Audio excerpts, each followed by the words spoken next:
دوسری طرف جو صورتحال ہے وہ تو بڑی مایوس کن ہے۔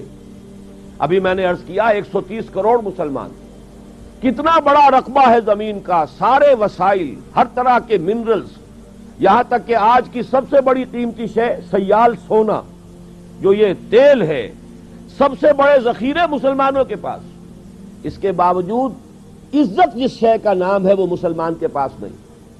کسنوی پرسد کے بھیا کیستی، بین الاقوامی مسائل میں کوئی ہم سے پوچھتا ہی نہیں کہ تمہاری رائے کیا ہے۔ اپنی جگہ پر ہم شعر پڑھیں اقبال کا کہ خودی کو کر بلند اتنا کہ ہر تقدیر سے پہلے خدا بندے سے خود پوچھے بتا تیری رضا کیا ہے۔ ہمارا حال تو یہ ہے کہ امریکہ نہیں پوچھتا، ہمارے معاملات میں نہیں پوچھتا کہ تمہاری رائے کیا ہے۔ وہ G7 ہے، G3 ہے، G15 ہے، وہ دنیا کے معاملات تو وہ طے کرتے۔ یونائٹڈ نیشنز ہے تو وہ امریکہ کے گھڑے کی مچھلی ہے، اور امریکہ کے سر پر یہودی سوار ہے۔ بہرحال وہ حصہ میں اپنی گفتگو کا اس وقت نہیں چھیڑنا چاہتا، نوائے وقت میں میرے مضامین کا وہ سلسلہ جاری رہا ہے، اس سے پہلے میں یہاں بھی مسجد میں تقریر کر چکا ہوں۔ بہرحال اس وقت کے حالات بہت مایوس کن ہیں، بہت مایوس کن ہیں، بلکہ میں آپ کو بتانا چاہتا ہوں ابھی مزید مایوس کن حالات پیش آنے والے ہیں، اور کچھ روز فضاؤں سے لہو برسے گا۔ ابھی تو یہ جو ہمارے اندھیارے ہیں یہ اور گہرے ہوں گے، اس کی بھی پیشن گوئیاں موجود ہیں۔ گریٹر اسرائیل کے لیے کیا اسرائیل پیش قدمی نہیں کرے گا؟ کون ہے اس کو روکنے والا؟ اور ان کے ایمان کا، ان کے مذہب کا، اعتقاد کا یہ تقاضا ہے کہ وہ جو ٹیمپل آف سولومن ہے ان کے لیے تو جیسا ہمارے لیے کعبہ ہے، ایسے ہیکل سلیمانی، اس ہیکل سلیمانی کو تعمیر کرنا دوبارہ، یہ تو ان کے مقاصد میں سے ہے۔ گریٹر اسرائیل قائم کرنا ان کے ڈکلیئرڈ آبجیکٹیوز میں سے ہے، اور عربوں میں کون سی طاقت ہے کہ جو ان کا راستہ روک سکتی ہے؟ صرف لے دے کے ایک عراق تھا کہ جس کے کچھ ایٹمی دانت نکلنے کا اندیشہ تھا، ابھی نکلے نہیں تھے۔ ایک دفعہ ان کا ری ایکٹر جو ہے آ کر کس طور سے تباہ کر گئے تھے اسرائیلی، اور سعودی عرب کی ٹیریٹری پر سے ہو کر گئے تھے۔ حالانکہ اواکس موجود تھے، لیکن ظاہر بات ہے اواکس بھی امریکہ کے تھے، ان کے اوپر کام کرنے والے بھی امریکہ کے تھے۔ آ کے انہوں نے ان کے ری ایکٹر تباہ کیے اور چلے گئے۔ پھر اب جو کچھ ہوا ہے وہ آپ کے سامنے، اس میں جو حماقت ہے صدام حسین کی وہ اپنی جگہ، لیکن یہ کہ جال پھیلایا تھا گلاس پائی نے اور اس میں وہ بے وقوف پھنس گیا۔ لیکن نتیجہ کیا نکلا؟ یہ تو جو ان کا شوارٹز کرافٹ، جو ان کا آرمی چیف تھا، اس پوری فوج، پورے اس پروجیکٹ کا جو انچارج تھا، اس نے بعد میں کہہ دیا کہ ہم نے یہ جنگ اسرائیل کی حفاظت کے لیے لڑی۔ یہ چونکہ فوجی تھا اس لیے نکل جاتی ہے جس کے منہ سے سچی بات مستی میں، فقیہ مصلحت بھی سے وہ رندے بادہ خار اچھا، لہذا وہ فوجی جو ہے وہ اس حقیقت کو بک گیا۔ ورنہ یہ ہے کہ کوئی ڈپلومیٹ اور کوئی بھی جو ہے سیاستدان ایسی بات کبھی نہیں کہے گا، لیکن حقیقت وہی ہے جو اس کی زبان پر آ گئی۔ تو حالات تو خراب سے خراب تر ہوں گے، اور میں آپ کو ایک بات بتا دینا چاہتا ہوں، میں اس کا مرثیہ جتنا طویل کرنا چاہوں صبح ہو جائے گی، لیکن میں چاہتا ہوں اس نقطے کو یہیں چھوڑ کر اب ہم اس پر غور کریں کہ ایسا کیوں ہے آج کیوں ذلیل کے کل تک نہ تھی پسند گستاخی فرشتہ ہماری جناب نے۔ اور عام مسلمان کے ذہن میں سوال آتا ہے کہ ہم چاہے کیسے بھی ہیں، برے ہیں، ہمارے اعمال صحیح نہیں ہیں، ہم کلمہ گو تو ہیں، اللہ کو مانتے تو ہیں، محمد کے کلمہ گو تو ہے، صلی اللہ علیہ وسلم نام لیوا تو ہے، ان کی محبت جو ہے وہ ہمارے سینے میں ہے موجود، قرآن کی تعظیم کرتے ہیں، آخرت کو مانتے ہیں، نمازیں پڑھتے ہیں۔ کروڑوں مسلمان ہیں جو نمازیں پڑھتے ہوں گے، 130 کروڑ میں سے آخر 30 کروڑ تو ہوں گے نماز پڑھنے والے، لیکن وہ جو ہیں وہ تو سب کے سب کافر، منکر، نہ اللہ کو مانے، نہ آخرت کو مانے، نہ رسالت کو مانے، نہ قرآن کو مانے۔ پھر کیا وجہ ہے کہ رحمتیں ہیں تیری اغیار کے کاشانوں پر اور برق گرتی ہے تو بیچارے مسلمانوں پر؟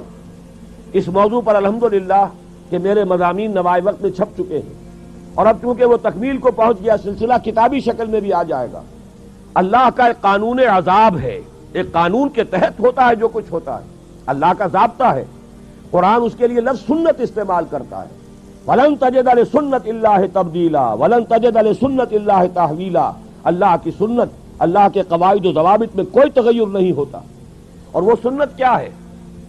کافروں پر عذاب اس دنیا میں صرف اس صورت میں آتا تھا کہ کوئی رسول آئے اور ان میں اتمام حجت کر دے، پھر اگر وہ بحیثیت مجموعی وہ قوم رسول کا انکار کرے تو اس قوم کو ختم کر دیا جاتا تھا، جیسے کہ حضرت نوح، حضرت ہود، حضرت صالح، حضرت شعیب، حضرت لوط اور آل فرعون، ان کا تذکرہ قرآن مجید میں سمجھتا ہوں کم سے کم 10 مرتبہ آیا ہے۔ یہ میں بہرحال حساب کر کے تو نہیں کہہ رہا، میرا اندازہ ہے کہ 10 مرتبہ یقیناً ان 6 اقوام کا تذکرہ ہے۔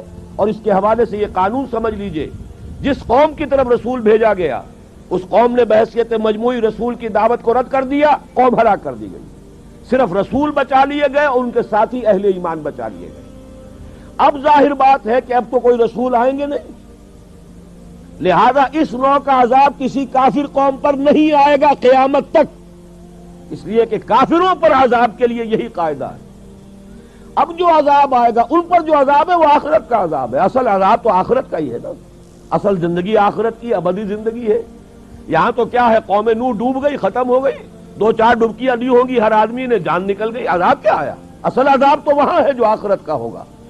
دنیا میں عذاب آتا ہے مسلمانوں پر، مسلمان ہو کر تم اگر اسلام پر عمل نہیں کرتے، دعویٰ تمہارا اسلام کا ہو اور عمل تمہارا کافرانہ ہو، نام لو تم محمد کا صلی اللہ علیہ وسلم اور اتباع کرو تم محمد کے دشمنوں کا، دعویٰ کرو اللہ اور اس کے رسول کی وفاداری کا اور تمہاری دوستیاں ہوں اللہ اور اس کے رسول کے دشمنوں سے، تم کہو اللہ اور اس کے رسول کے احکام کو ہم مانتے ہیں اور سودی کاروبار کر کے اللہ اور اس کے رسول کے خلاف اعلان جنگ کیے رکھو، اصل عذاب دنیا میں مسلمانوں پر آتا ہے، جیسے کہ پہلے یہودیوں پر آیا، اس لیے کہ ہم سے پہلے کی مسلمان امت وہی تھی، جب تک حضور صلی اللہ علیہ وسلم کی بعثت نہیں ہوئی وہی امت تھی، موسیٰ کے ماننے والے، تورات کے ماننے والے یہودی، یہ امت مسلمہ تھی، لیکن ان پر کیسے کیسے عذاب آئے، نبوکدنضر کے ہاتھوں برباد کرایا گیا، کبھی پھر یونانیوں کے ہاتھوں تباہی آئی، کبھی رومیوں کے ہاتھوں تباہی آئی۔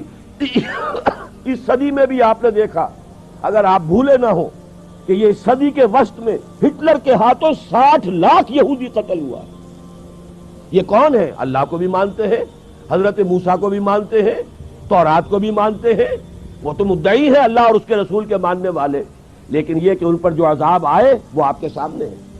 اسی طرح کا عذاب ہم پر آ رہا ہے کہ تم نام لیتے ہو ہمارا اور عمل تمہارے خلاف ہے، لما تقولون ما لا تفعلون کبر مقتا عند اللہ ان تقولوا ما لا تفعلون، کیوں کہتے ہو جو کرتے نہیں ہو؟ اللہ کے غضب کو اور اللہ کے غیظ کو اور غصے کو بھڑکانے والی ہے یہ بات کہ تم کہو جو کرتے نہیں۔ یہ ہے اصل سبب، اصل مجرم ہم ہیں، ہم دوہرے مجرم ہیں۔ ان کا جرم ایک ہے، انہوں نے انکار کر دیا، چھٹی ہوئی۔ ہم ہیں کہ جو ہر روز کہتے ہیں ایاک نعبد و ایاک نستعین، اور پھر اس دن میں 50 مرتبہ اللہ کا حکم توڑ رہے ہیں۔ پوری زندگی ہماری گزر رہی ہے، 5 وقتہ نمازی زیادہ بڑا مجرم ہے اس وقت، اس لیے کہ وہ 23-24 مرتبہ، 25 مرتبہ، 27 مرتبہ دہراتا ہے ایاک نعبد و ایاک نستعین، اور پھر باہر نکل کر جو کام کرتا ہے وہ اس کے خلاف ہے۔ یہ ہے اصل میں سبب، اور یہ جان لیجئے جو عذاب ہم پر آ رہا ہے اللہ کا وہ اس وجہ سے آ رہا ہے۔ ہمارا کام تو یہ تھا کہ ہم دین کے علمبردار ہیں، دین کا ایک نظام دنیا کے سامنے پیش کریں۔ ابھی بڑا اچھا لفظ استعمال کیا ہے توکل صاحب نے، ماڈل دو نا، ایک انفرادی ماڈل ہوتا ہے۔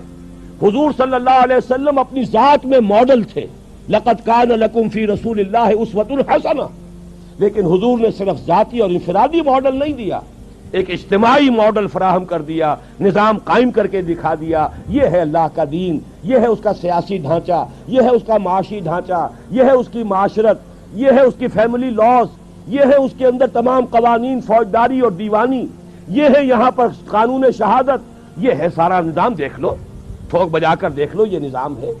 جب تک وہ ماڈل مسلمان قائم نہیں کریں گے یہی عذاب کے کوڑے برستے رہیں گے، سخت سے سخت تر عذاب آئے گا۔